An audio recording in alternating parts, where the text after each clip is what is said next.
It's been 2 years since the FIFA 2022 World Cup happened in Qatar. And let me tell you, I lived the moment. I didn't just watch on TV like most people.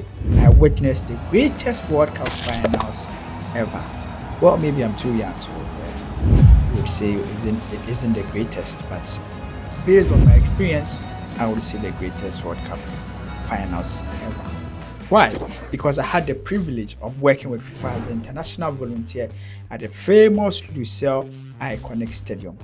My role as a spectator service volunteer gave me an exclusive opportunity to enjoy the World Cup finals close range.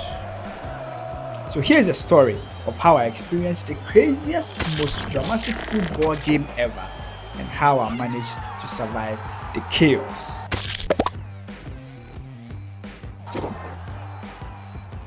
So on the day of the finals, I breezed through the security like a pro. Once inside, I got to soak in the atmosphere and the biggest stage in football. My assignment was in the hospitality section, where I'm pretty sure the seats were as softer than my couch at home. I started my shift outside the stadium, meaning I would miss the first 45 minutes of the game. Did I care? Obviously not. I had a feeling this match was going to extra time, and trust me, when I'm right, I own it. But before we even got into the game, something wild happened behind the scenes.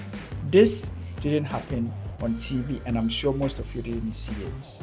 About 4 hours before kickoff, all the trains leading to the Lusail Stadium just stopped. Apparently, the system couldn't handle the sheer number of fans heading to the game. It was like the train saw the crowd and said, "Yeah, I'm tired, give me a break." And I'm sure you guys know that Qatar so far is the smallest country ever to host the World Cup. So once everybody was heading towards a particular location, the train couldn't handle it. But the LOC and FIFA pulled a magic, something that I learned pretty much well in organizing football competitions, and that's higher skill. So they opened the gates 4 hours earlier instead of the usual 2 hours, letting fans pour into the stadium to ease the pressure on the train. That move really helped. But for us as volunteers, it meant starting work earlier than expected. But Mapadi, do you care? This is the World Cup finals, for crying out loud. We will spend our time and enjoy and work in the moment. Once the gate opened, the fans brought in the vibe. Pure entertainment filled the stadium as we all prepared for the biggest showdown. And as a hospitality volunteer who was working at the hospitality gate, my job was simple. Welcome the fans, make sure that they find their seats, and also make sure that they enter with no stress.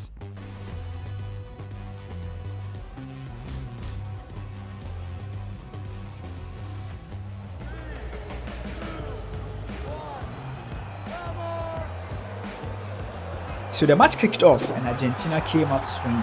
They dominated the first half and then penalty. Messi stepped up, cool as ever, and slaughtered his goal. Prior to this, Messi has scored a couple of penalties in this competition, so it was just an easy one for him. And everybody knew he was going to score. At that moment, I thought, well, this is going as scripted. But then Di Maria said, hold on. He scored a second beautiful goal to make it 2-0 for Argentina. By 36 minutes, it felt like Argentina were planning the after party already. Meanwhile, I was sitting there thinking, guys, don't ruin my extra time prediction. Prior to the game, I had predicted that we are going to extra time, and some of my volunteers didn't believe me, but I was very confident that this game will enter into the extra time. So the second half began, and I moved into the hospitality session.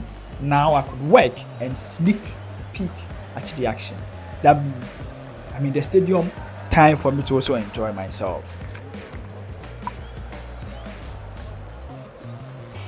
France started throwing everything at Argentina, and then Messi Mbappe happened. First, he scored a penalty.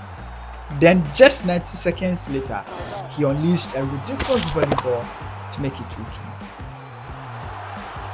At that moment, something interesting happened. He came all the way to celebrate in front of me. and I got the chance to watch Kylian Mbappe face to face.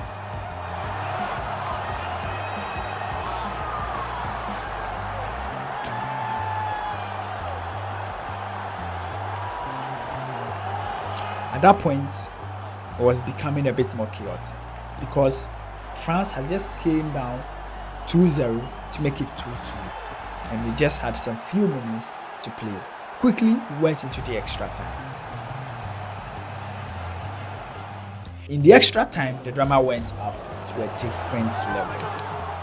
Messi stabbed in a goal to make it 3-2 for Argentina, and the stadium was buzzing. It was pretty buzzing. And then Kylian Mbappe happened again. He scored his third goal to score a hat-trick in the World Cup finals through a penalty to make it 3-3. At that point, everybody present was tired. We were tired of the drama, and we were just like, let's just get into the penalty shootout so that we can leave here, because the drama was quite dramatic.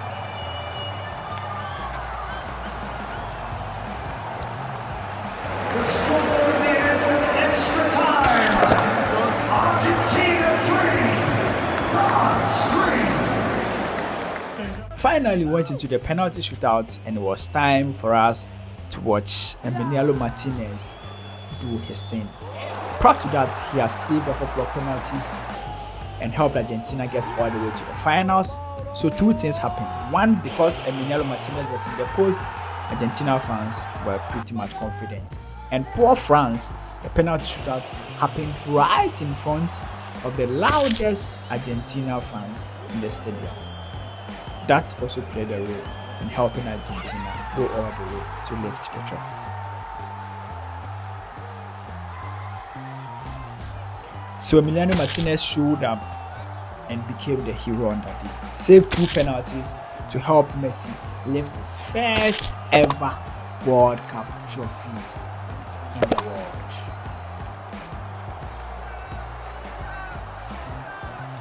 Right after the last kick to give Argentina the title, the stadium erupted.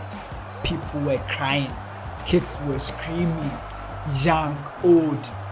Mention it, the stadium was buzzed. The whole of Qatar was just rooting for Messi to win his first ever World Cup finals and complete what people call football. And guess what? Messi did that in front of me. It was an incredible period, and my party, I really enjoyed it. I watched the ceremony live closely, watched how the players received the awards, and I also enjoyed listening to Messi celebrate and sing with the Argentina fans. So guys, that's my World Cup story. I don't know where you were during the 2022 World Cup finals, but I had a front row seat and watched history. What I enjoyed at Qatar 2022 was quite incredible, and seeing Messi lift the World Cup trophy was a dream come true. Thanks to FIFA and Qatar for giving me the privilege to witness the greatest World Cup finals ever. And I'm looking forward to having this experience once again. If you enjoyed this video, don't forget to like, comment, and subscribe. And also, let me know where you watched the World Cup finals from. As FIFA celebrates 2 years of Qatar 2022, share with me your greatest experience from the World Cup.